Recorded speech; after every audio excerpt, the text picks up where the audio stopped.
Get pretty magnificent breasts. They're full of milk. You want to see? Whoa. I can squirt you. No. I won't squirt you. Okay. Sex positive culture. It's my body to give. Are threesome gifts a thing? Taking a bath. I like your bed. Horizontal.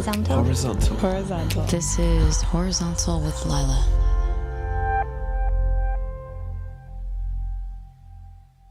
I'm Lila, and I'm horizontal in Silver Lake, California. I'm Pamela Samuelson, and I'm horizontal with Lila. Welcome back to Horizontal. I missed you. This is the podcast of intimacies, recorded while lying down, wearing robes. It aims to make private conversations public in order to dispel shame, diminish loneliness, and alchemize connection.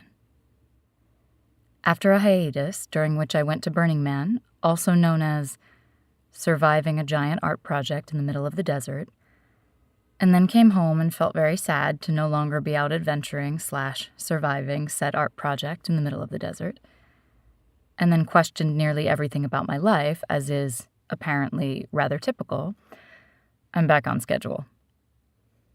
This episode marks a couple of horizontal milestones, and because I'm rewiring my nervous system for joy, I'm committed to celebrating successes of every size and volume.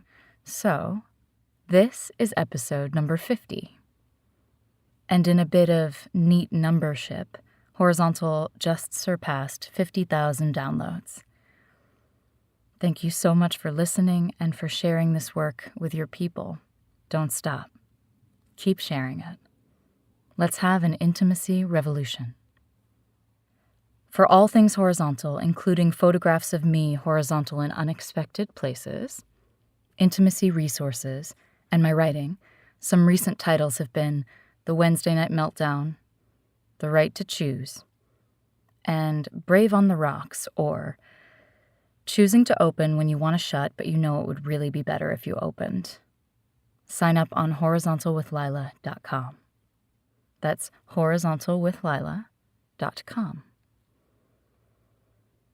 In this episode, I lie down with Pamela Samuelson. Pamela is a body care witch, a sex ed teacher, a renegade, an instigator, a libertine. Or perhaps she's really more of a wizard than a witch. A sexy female Dumbledore minus 50 years. Gravitas and twinkly eyes. As a bodywork specialist, she is trained in sexological bodywork, holistic pelvic care, and the Arvigo techniques of Maya abdominal therapy. This means that she works on the pelvis and the pussy both inside and out. She's a warrior of bodily empowerment, a Rosie the Riveter with a speculum in her hand. We first met the day before we were supposed to record, in the gender-neutral bathroom at an event called Cycles and Sex, which is about pussies, not bicycles. Pamela was leading roomfuls of women in a campaign called Take Back the Speculum, which is part anatomy lesson, part show and tell, and part hands-on practice. Pamela shows the sexual anatomy of her own body by inserting speculum and allowing the participants to see her cervix with a flashlight. Then the participants are given their own speculum and get to try it on their own. I didn't do it that day. You'll find out why in the episode. In this part of our conversation, we talk about ambiverts, cervical self-exams, femdrag and bespoke suits, Wonder Women, moving people's wombs into a more optimal position, the husband stitch, and Pamela's rant that went viral. My dear, dear listener, come lie down with us.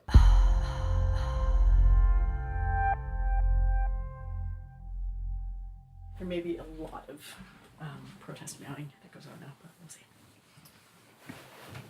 The ambiance. Oh, yeah. And there commences the protest meowing. Mm-hmm. Okay. Should let him in. He'll probably just, kick it. Is it like with a baby? Like, will he meow himself out? I don't know. This kitten is new to me. I did not realize he would be here. Right. Or any of this. So if we let him in, and then he can't go outside, will he be pissed and start meowing again? I don't think so. Okay, all right. Let the beastie in. Okay, beast. You in. You've convinced me. Come on. You coming in? I'll leave that cracked open for you. Let's try this. Let's try this for maximum quiet.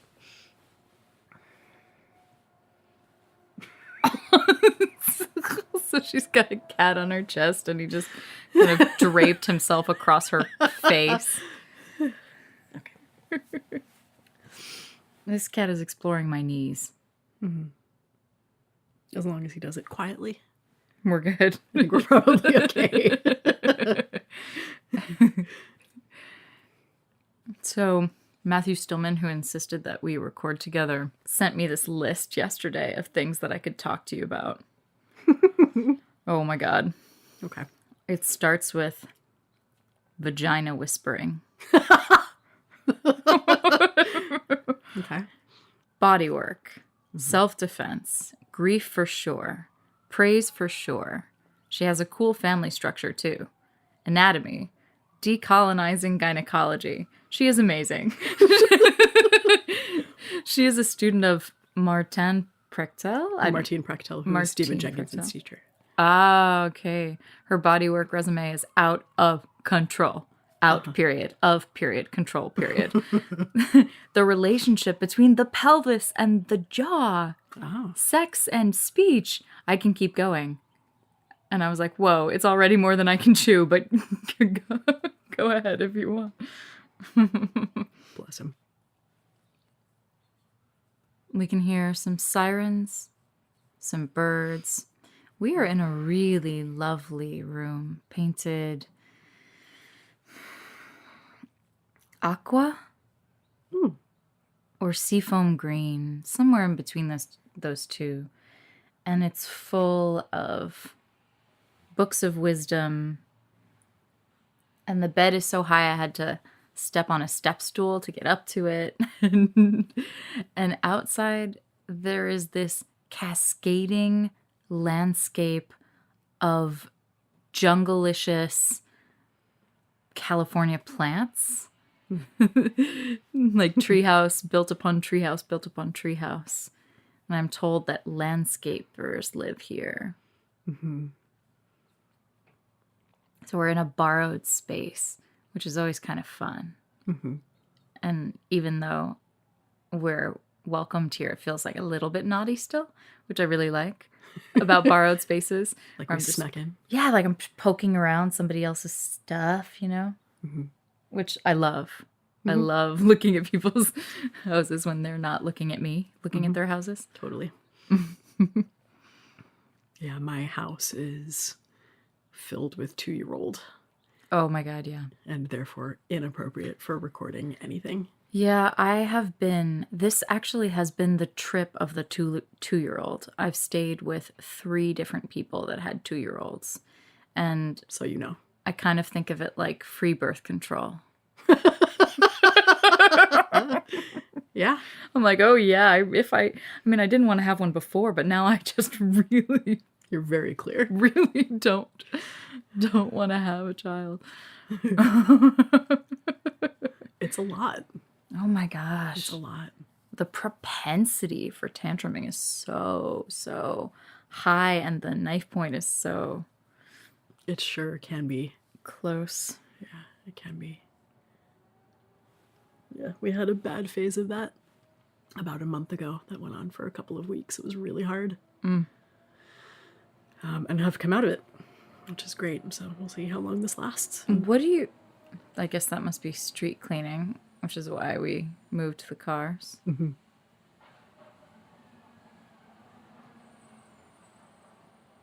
I would never even have noticed that noise was happening had you not mentioned it, but of course. It's so loud. Yeah. I've now become extra sensitive to noise, which Sure. is great. I've tuned my ears a bit so I can hear Everything. the in refrigerator space. in the other. When I have the cans on, I can hear the refrigerator in the other room, and Wow. not right now, but It's like a bionic skill. go gadget go. How's your trip been so far? Wow, it's been 5 weeks, so it's a full-on adventure. And there's so much to it. Seeing old friends, reconnecting with an old lover, mending a broken relationship, meeting new people, driving into a place without knowing people and making my way. Long stretches by myself, which I really value, and then time with people. So that for me, it's a perfect way to travel because I'm an ambivert. Ambivert. Yeah, so sometimes I function as an introvert and sometimes as an extrovert. Huh. And when I am alone for those hours, it feels really good and nourishing. And then I'm happy to see people when I arrive someplace. When I'm with people for too long, Yeah. I get brittle and I need time alone, brittle and exhausted, Totally. to recharge. That's the first time that I have ever heard named properly what I am. Thank you so much. So welcome. That happened to me on Saturday at Cycles and Sex. I feel like I'm 70% extrovert or 60% extrovert and the rest introvert. And it's been actually the hardest thing about parenting has been just the lack of time alone. Yeah, I can imagine. Has been the worst for me. I had a sort of moment during that day on Saturday of just having like a complete freak out and having to go outside and nourish myself with chocolate ice cream and just have some silence. Mm-hmm. There's a lot of people. It was. It doesn't normally happen to me, but And I think my percentage is actually the other way. more introvert than extrovert. Yeah, although I think many people would be surprised to hear it, to hear me say that. I remember saying it for discovering the definition of introvert or extrovert being how you related to how you recharge, and having the revelation that I was an introvert. And then I told people that I knew and they laughed at me. And I was like, well, interesting. I believe it. But it's because it's both. Sure. That's why. Also, being an introvert doesn't mean you're not charming and capable among people. It just means that you need a certain amount of time. What did you do at Cycles and Sex? I was teaching cervical self-exams throughout the day to small groups, which consisted of showing external female anatomy, showing the anatomy of the vulva in a book that I love called New View of a Woman's Body, published in the early 70s. Still the best images anywhere of female sexual anatomy. And then dropping my pants, showing the same anatomy on my own body. And then did a demonstration where I would insert a speculum and show everyone in the room my cervix, which on the day of the conference was on day 2 of my cycle, and so was heavily bleeding and very exciting as a bonus. And then Did you have some sort of pad underneath you? oh yeah, I had towels. I had like big folded towels, which I bled all over. And then you're showing them on a screen, No, I'm showing them in person. but they can't see your cervix unless there's some sort of screen, A flashlight, right? No, with a speculum, it opens the vaginal walls enough that you can just look and see someone's cervix the same way that a gynecologist would see it during an exam. Whoa. Exactly the same. So I would hand somebody in the room a flashlight, or I would hold a flashlight, and then they could see all the way into my cervix. And then I gave speculums of the sizes that people preferred. There's small, medium, and large, which most people didn't know exists, because when you go to the doctor, there's just the one size, usually. And let people show. I am holding this cat by its scruff because it keeps wanting to bite me. Hey, if you're going to be a jerk, I'm going to kick you out. Come on. Stop it. Got little kitty puncture wounds. And he's pissed off now. He's turned his Facing back, away from us. sitting like in my crotch, but with his back facing us. Yeah, just chill out down there. Okay, all right. Speaking of, Indeed. Yeah, so people got to pick their own size of speculum, and then I guided everyone in the room through doing their own cervical self-exam with a mirror and a flashlight. wow. Which was cool. Most people had never seen, nobody actually that I taught had ever seen it before. I've never seen it, and I wish I had joined you. It was cool. A lot of people were very stoked, and a lot of people were very moved. There were women who cried in sort of realizing how damaged they felt by their interactions with their gynecologists. And Yes. And that's why I really should have, because when we met in the all-gender restroom, and you said that that's what you were doing, and then parted from me, I came out of the restroom and I thought about what it would be like I was wearing a one-piece jumpsuit, and I was like, oh boy, I'm gonna have to take off all the things. And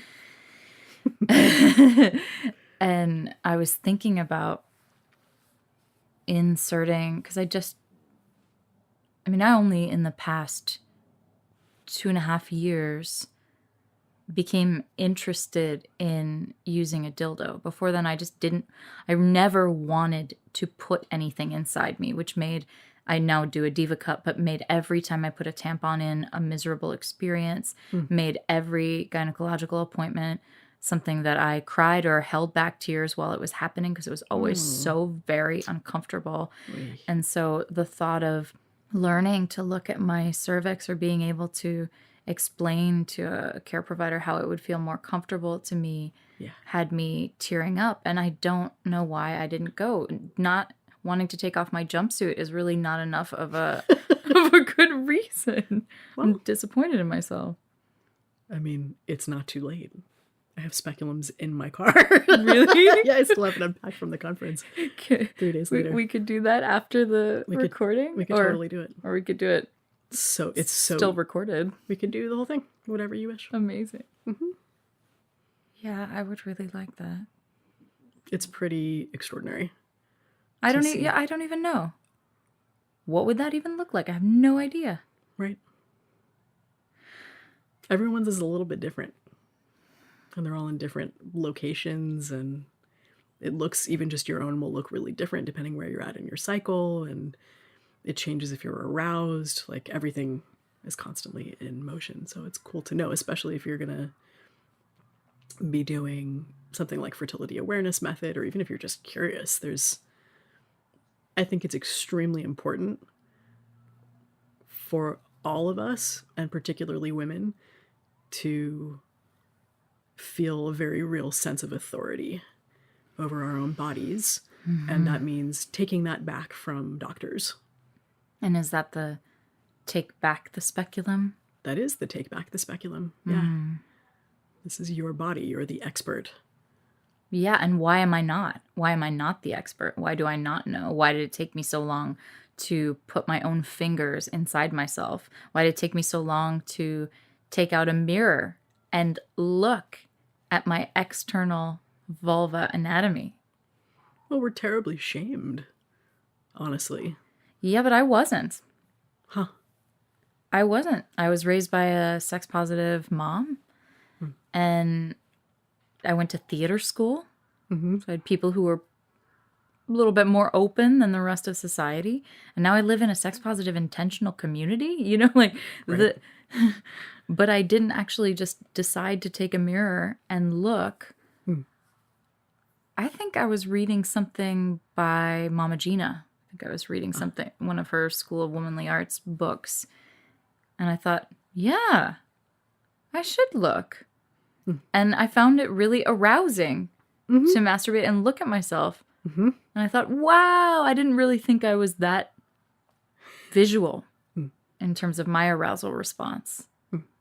So that was exciting. That's cool. Can we talk a little bit about the cervix? So on the outside of the vulva, we have the labia. Yeah, I'm making a We're making a big sweeping gesture. Like a record player. On the outside of the vulva, you see. So we have the labia majora, the lips that are bigger and thicker on the outside.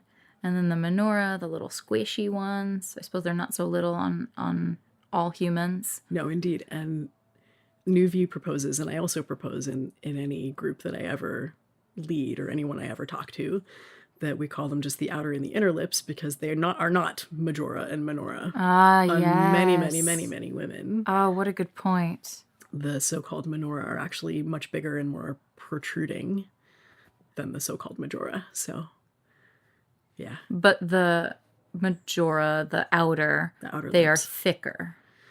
They are just different. The inner lips are mucous membrane, so they're a whole different tissue type. It's a different texture entirely. Right, what I'm referring to as squishy. Yeah, exactly. yeah. And the outer then- lips are where, if you have pubic hair, there is pubic hair. Right. And then up at the top of that, we have the clitoris that's covered by a little hood. Mm-hmm. And the hood has a name. The hood is called the clitoral hood. Oh, okay. Okay, I thought it had a special anatomical name. Okay, the clitoral hood. There's the clitoral hood, which covers the shaft and the glands, same as the foreskin would cover the shaft and glands of a cock in a male-bodied person with a penis. Right, a penis owner.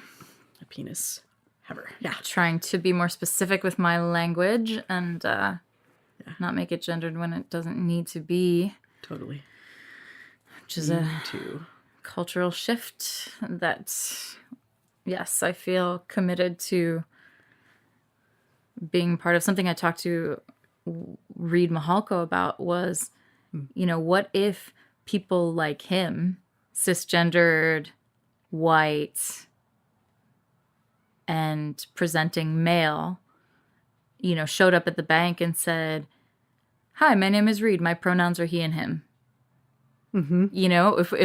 If we started doing that as a thing, as it will be, surprising to people, and then they will realize that it is something that is important, right, to ask and to clarify and verify. Mm-hmm. So then we have the urethral opening.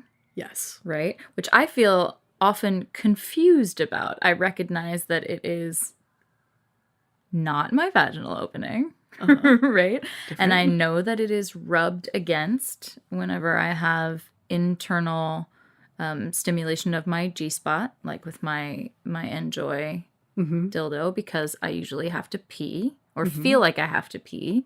Right. Often do have to pee. So tell me about my urethral opening. So the urethral opening, you can see on the outside above the vaginal opening, between the external clit and the vaginal opening, you can find your urethra, and it pokes out a little bit more when you're aroused.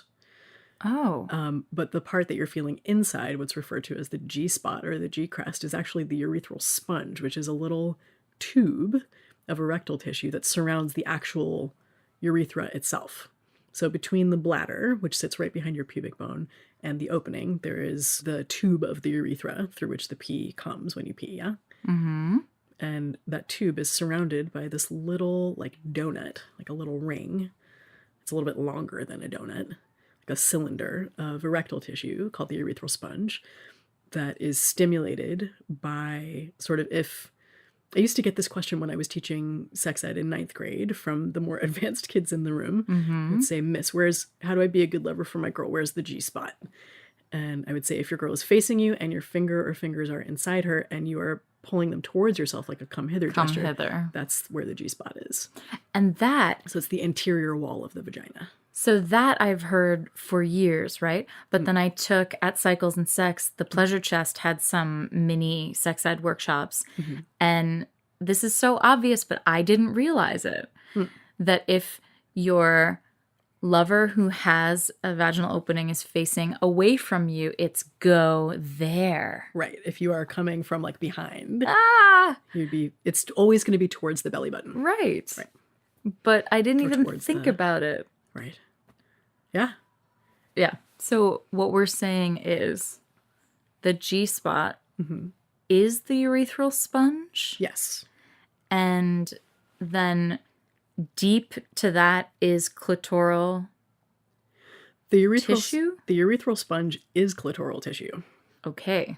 The clitoris, if you're thinking about it in terms of what is the erectile tissue in in the female pelvis. Like, what is the sexual anatomy? What responds to stimulation with arousal and erection?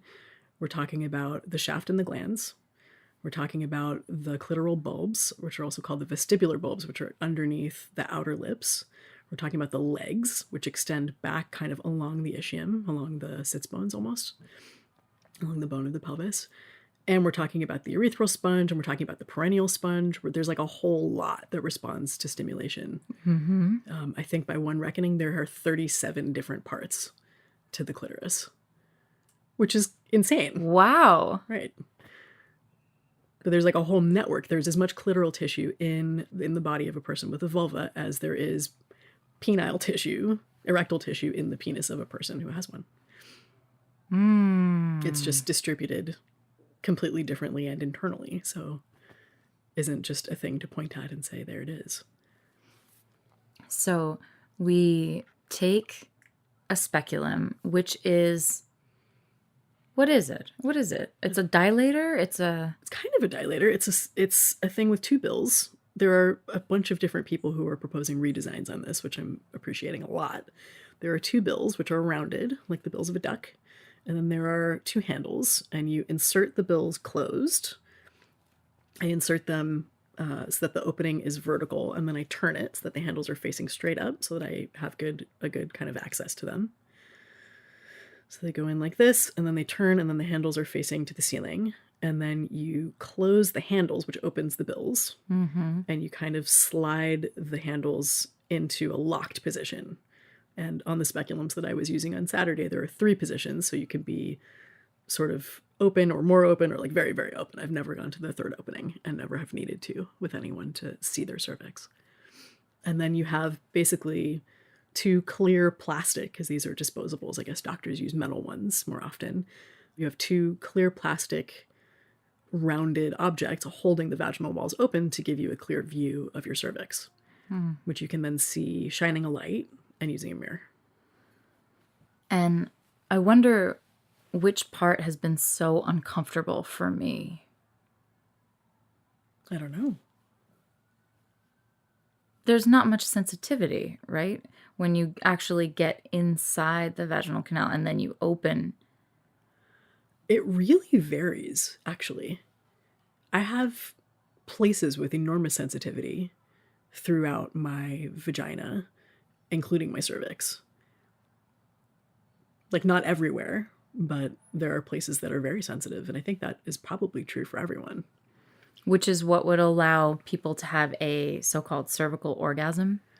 A cervical orgasm, as I understand it, I have never had one, but the way I've heard it described is that actually the thing being stimulated is the fornix, which is where, so the cervix is like a little, it's described as being like the end of your nose, which I think is silly, but it's like a little kind of bulb with a tiny hole in it, which, you know, in the anatomical drawings, your vagina is like a cylinder, right? It's like a tube. Yeah. And the cervix is perfectly positioned right at the end, and that's not true for most people. Is it small? It is pretty small. Yeah. And it depends also. Like, mine is different because I've pushed out a kid.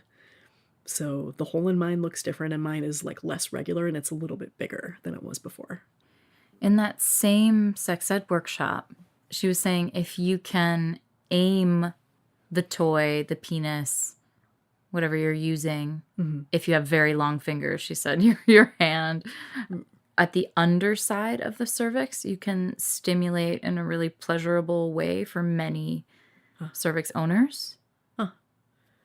If what she means by under, it's like where the anterior cervix, so the belly button most part of the cervix, kind of folds in to the vaginal wall. Yes. Yeah, that's what she was showing. That's the anterior fornix. She was demonstrating. A really good friend of mine who was describing having this kind of orgasm to me and how mind-blowing it was, said that it felt as though her cervix was like gently kind of suctioning onto the cock of her partner. Whoa. And did she describe it as more of I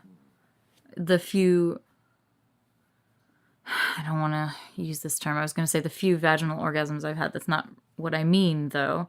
But the few orgasms that I have had from penetrative intercourse have felt more bass tones. That's how she described it in the workshop. Bass tones. Yeah. Rather than spikes and an external clitoral stimulated orgasm would be more peaks and high pitched. And that as she was speaking about the cervical orgasm, she said it's more in bass tones, that the pleasure's a little bit more how shall I say? The resonance is Deeper. Sure. Yeah, I would agree with that. So how small are we talking in terms of fruit? Fruit? Yeah. Like the cervix? Yes. Can you please compare cervix to fruit? Is it round? It is rounded. Yeah. And what's a good fruit comparison?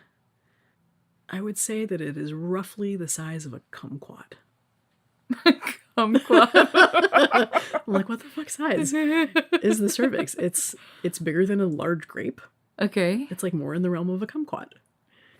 I had no idea it was that small. In my mind, it was like a bowl. No, well, the whole A uterus. cereal bowl. The whole uterus, when there's no one inside of it, is described as being approximately the size of a pear. So it's not that big. Wow. It's not that big of an organ. It's been a while since I've looked at my reproductive anatomy textbooks. Yeah, it's little. Wow. Powerful.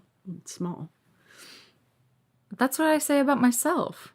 Powerful and small. Well, yeah, small but mighty. Sure. And I always like to tell people, if they ask me if I want a hand with that, sometimes I do. But if I don't, I will often say I'm stronger than I look. Though she be but little, she is fierce. That is right. Yeah. Yes. How tall are you? 5'5". I'm 5'3". Not quite 5'5", actually. 5'4" 3/4. But I bet you rock heels with the rest of your femme drag. Yes, I do. I love thinking about it as femme drag. As we were in the bathroom earlier and you commented on my very precise paint brushing of my lipstick. It's so enjoyable to watch and to be around. Oh, I love it. I love it. I feel great permission in that. That's really nice. Yay. Yeah. Yay. Yeah. And I like doing it even, I want to get a bespoke suit. Oh, fuck yes, you do. Yeah. Okay, I also want to get a bespoke suit. I want to hear about what yours looks like in your imagination. Well, in my imagination, it is houndstooth, 40s style vest, pocket watch. Yeah. What color? Oh, that's tricky. Green, maybe? Yeah. Oh, that's because of the beautiful. hair now. Yeah, with the red hair, know? totally. Yeah, that's gorgeous. Green with maybe some creams and... Mm-hmm. Yeah. Mm-hmm. Yeah. I don't know where. I'll have to research that, but I'm really excited know about someone. that. Really? Yep. I do. Oh my gosh. My partner, one of my two partners, recently had a bespoke suit made, and it was gorgeous and made by someone local. Wow. Mm-hmm. I'm not local though. Nope, but I bet it could. I bet it could be done. I bet it could be handled. And I will put lipstick on with that, and I will put heels on, and I will curl my hair, and Totally. I can't wait. Yeah. I can't wait. Yeah, power suit. It'll feel so sexy.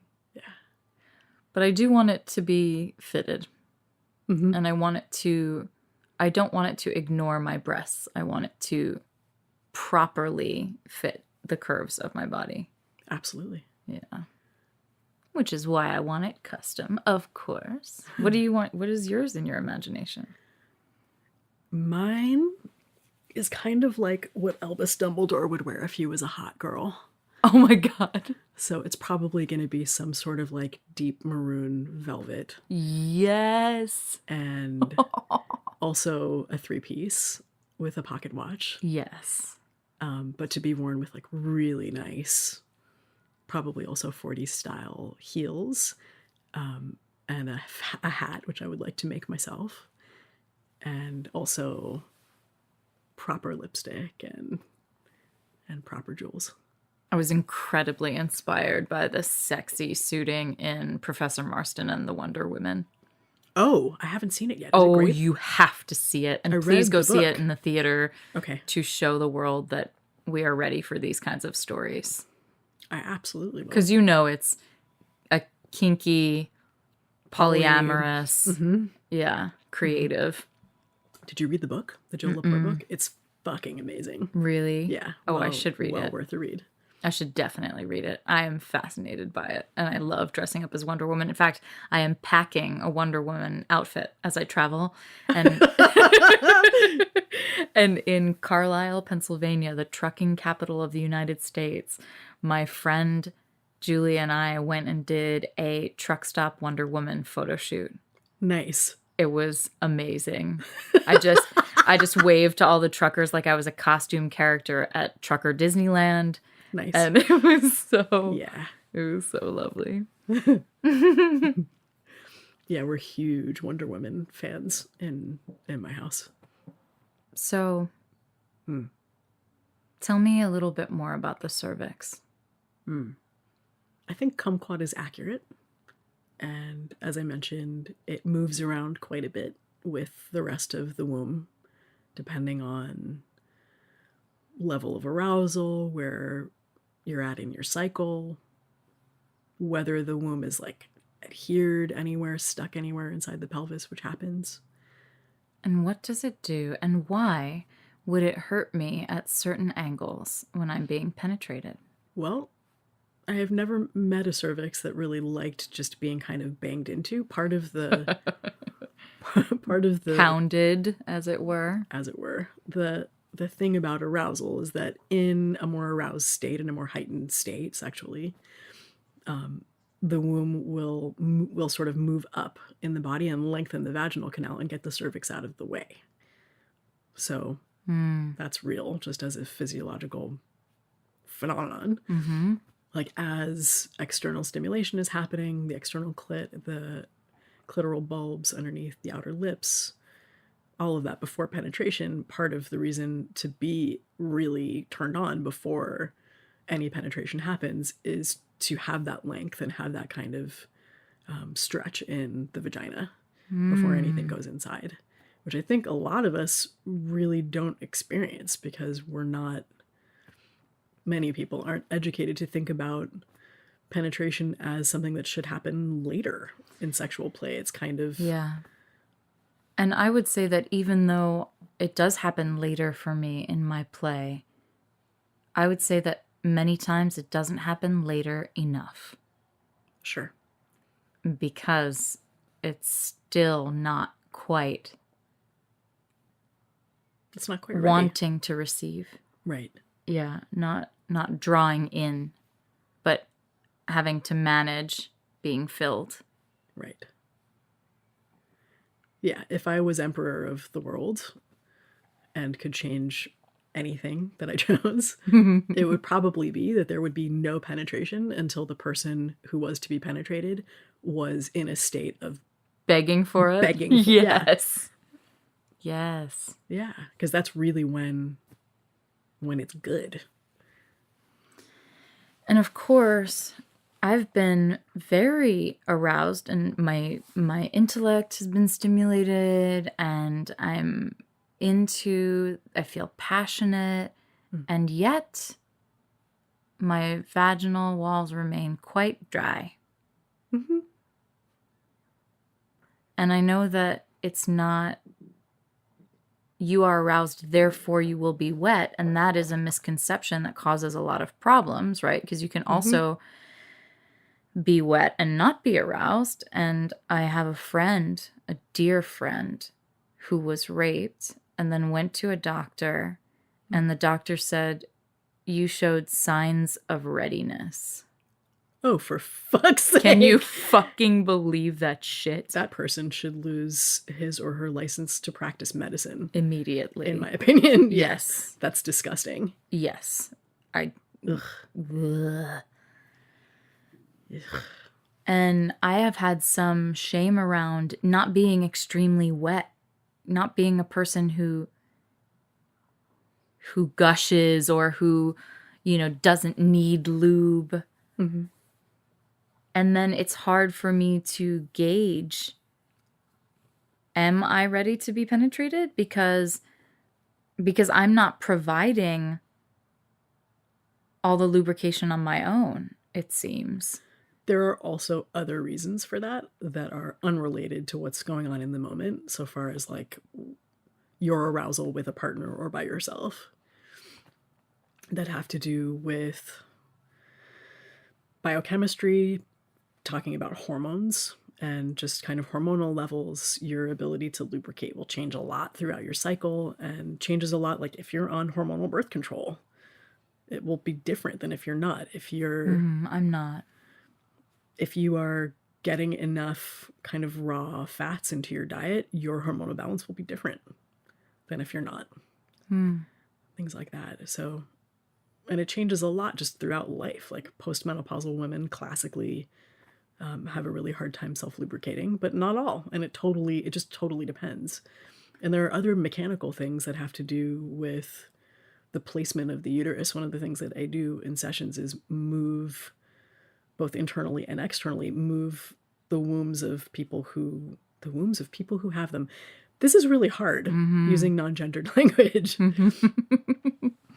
It's hard to talk about sexual anatomy. People's wombs. It's hard to talk about sexual anatomy apart from sex, as distinct from gender. Okay, let me think about how people's I want to wombs. say that. People's wombs. Moving people's wombs to a more optimal position. So I see people who are having terrible periods, or who have any number of ailments, who have endometriosis, or various troubles with becoming aroused, or vaginismus, or dyspareunia, any number of things. I didn't even know that you could move someone's womb. Sure. If it is adhered, there is a tissue in the body called fascia, which is the connective tissue. And when there is an adhesion in the fascia that holds everything, essentially, but especially as it holds the uterus and the uterine attachments in the pelvis, the womb can get sort of stuck into one position and then doesn't have the full range of movement as far as like, as I described, like the lengthening of the vagina and the womb sort of moving up and away from the vulva in the body. It can't do that. It just gets very stuck. And this also makes like PMS really shitty. And a number of other things. It just causes congestion in the pelvis and keeps there from being proper fluid flow, like lymph and blood, like keeps everything from moving as it's meant to move. And that can totally inhibit lubrication.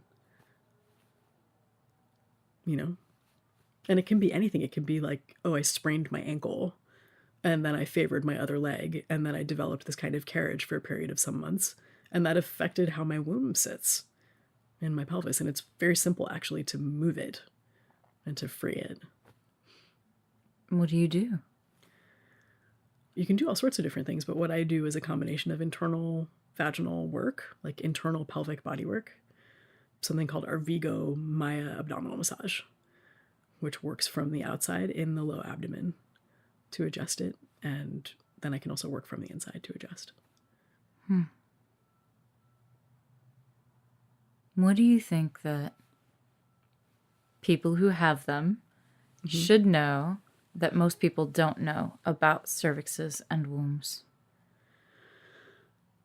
That many of the conditions that people would take to a doctor and then be prescribed hormonal birth control can be addressed in other ways that don't require taking synthetic hormones indefinitely.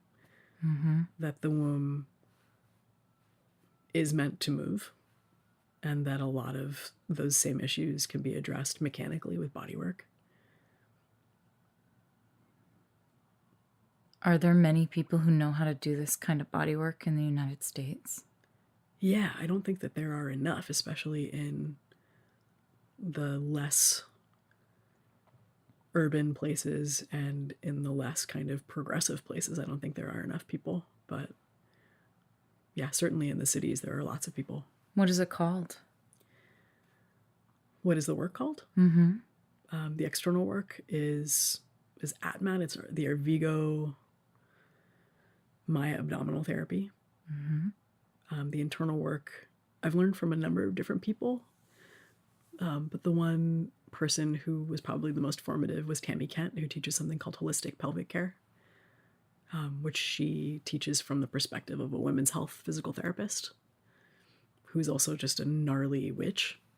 She's very much both, and her work encompasses both like heavy energetics and kind of psycho-emotional tracking and the mechanical skills of a women's health PT. Do you know anything about de-armoring the cervix? I know a tiny bit. I know that there's a course taught on it, but I don't know what it is that they're teaching. I haven't taken it. In Germany, somebody connected me to a woman in Germany who's been doing it for 20 years, and I'm very Wow. curious. I'm curious about that too. I think the basic premise is that we've either deadened our internal sensations or they've never been awakened. Sure. And it's that kind of process. So if I learn more when I go to Germany on my horizontal does the world tour, as opposed to this one, which I called horizontal does America, I will report back. There's also a course in the United States. I was reached out to. I had a blog post that went viral at the end of June, and a woman reached out to me from an organization that teaches here in the States. Something that sounds pretty similar. Awakening the cervix. What was that post? That post was about a session that I had with a woman who came in complaining of terrible vaginal pain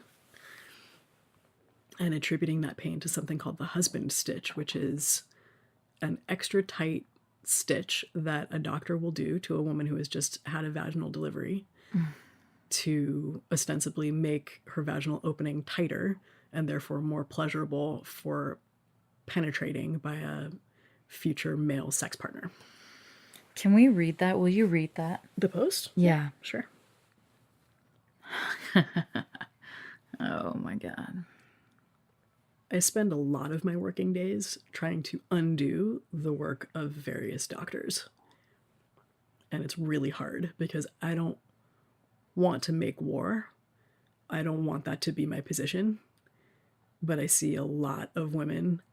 They are mostly women. I see a lot of people with vulvas, most of whom are women and identify as women, who are dealing with what seems to me to be a very clear gendered sexual violence on the part of their caregivers. The expectation that a vagina is there for the pleasure of a penis owner. Yep. And just that any part of a woman's health is expendable, that it's an issue of maintenance. Okay, so I'm going to read this piece that I wrote at the end of June that went all over everywhere. Because I read it as well. And we somehow became friends on Facebook right around then. Yeah, I don't remember how that happened. I don't know how that happened, but you requested me and I was like, this woman looks awesome. And I don't usually accept the virtual friendship of strangers, but I was like, this person looks amazing. And then only later did I find out that Matthew Stillman adores you. And I him. Oh no! What just happened? No. What the fuck? Okay, there we go. Okay. Okay. I recently had a client come in requesting pelvic work because of injuries from her first birth. In her words, she had torn significantly and had been stitched badly. She described something I've heard about from several other clients, the husband stitch, in which a doctor stitches the vaginal opening too tightly closed in order to supposedly make future sex with the birthing woman more pleasurable to an imaginary future male sex partner. Which alone makes me want to punch these particular doctors in the nads hard. Because does this really need to be said? It sure seems like it does. Women's bodies do not exist to please men, ever, under any circumstances. This practice, like so many others, is the vestige of a dark age in which women were the property of men. Please observe, dear reader, we do not fucking live in those dark ages anymore. Not here, not now, and any doctor acting as though we do should lose his or her license to practice medicine immediately. Birthing women are generally not asked about this. Would you like this dodgy procedure? It is just done to them in a supremely vulnerable moment, I might add. Sometimes with a grody wink to the male partner in the room, or so I'm told. But back to the story. This client, tore again with baby number 2, was attended to by a different doctor who was shocked by the terrible work of the first doctor and stitched her properly. She had been in pain for several years with the husband's stitch and then was no longer in pain, but she felt that the tone of her pelvic floor had suffered and she wanted to work on her tightness. Tightness is in quotes. Upon actually meeting this woman, she further revealed that her husband had been cheating on her, that she was fairly sure that they would be separated within the year, and that her desire for a tighter vagina had to do with being able to keep a future male partner. She attributed the cheating to her vagina not being tight enough to please him. This made me turn some colors. It's true, I turned bright red. The room is thankfully dim enough that I had some cover. Once I had recovered my wits, I told her quite precisely the following 3 things. Mark them well, women of my heart. 1. Your vagina is not a sheath for anybody's cock. It is the core of your body, the powerhouse of your pleasure, the holy portal through which you have, like a god, pushed 2 human beings into the world. It is not a fucking sheath for a dick. So please take the checkout magazine stands full of 1980s cosmos that apparently line the aisles of your mind and set them on fire, because that is a bunch of fucking nonsense. 2. If your husband is cheating on you, I guarantee you that it has fuck all to do with the tone of your pussy. If he's cheating, it's because he's a cheater. Give credit where credit is due. If the sex you've been having with him has suffered since your first birth, perhaps that is because you were in excruciating pain whenever you did it, seeing as some idiot with diplomas on his wall gave you an unconscionable injury by stitching you badly and playing into this 1980s Cosmo complex you're harboring. But please understand, cheating is not about vaginal tone.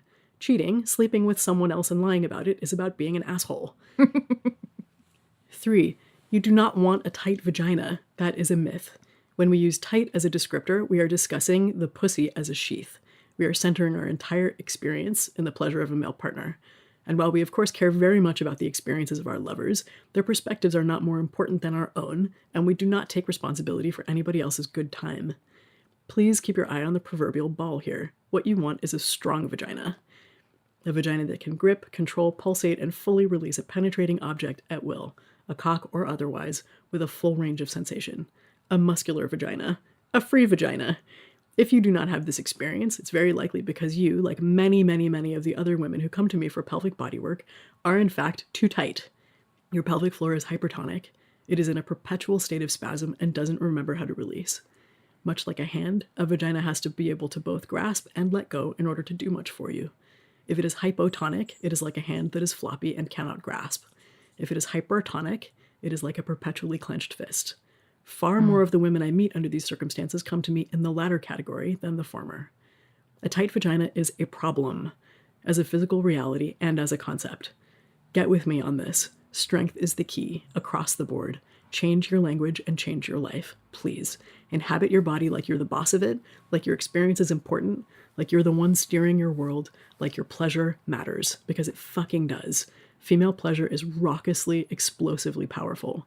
It is what brings women of all ages and races and sizes and abilities and orientations home into our own blessed bodies. It is the lever which moves the world. Its power is such a treasure that billion-dollar industries have arisen to manipulate women, throwing a glamour around us that divorces us from our own sensations, focusing our sense of worth on our looks, and throwing our lived physical reality under the bus. It is up to us to stop falling for it. We are not owned, we are not beholden, and our bodies are utterly magnificent exactly as they are. Please start fucking acting like it. And then I signed it. And then there's this wonderful image of a woman with a book between her legs.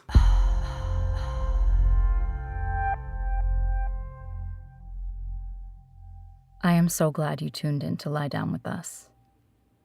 Patronage is what makes it possible for me to continue making independent, uncensored, very important at this time in our society, and ad-free, which I'm told you like, homemade radio.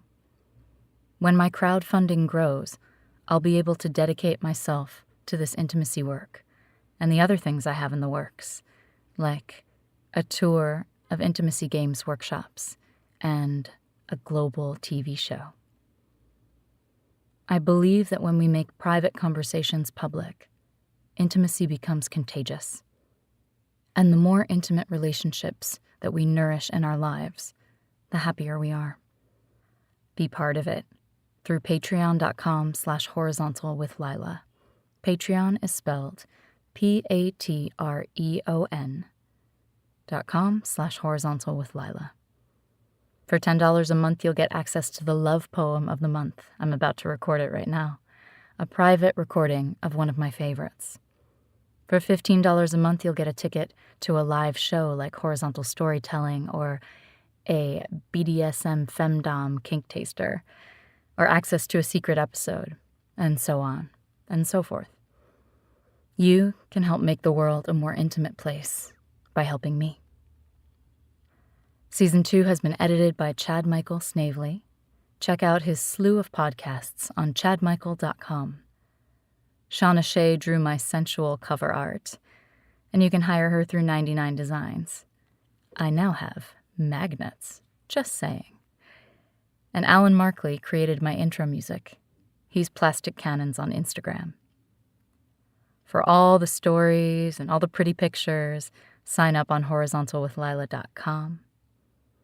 And until next week, may you have someone to love, something to do, and something to look forward to. Thanks for listening.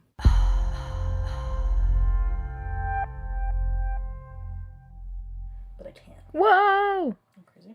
I've actually never seen that before. Breast milk come out? Yeah, I've just never It is like the seen most... It tastes really good. It tastes like sweet and it's really sugary. Wow.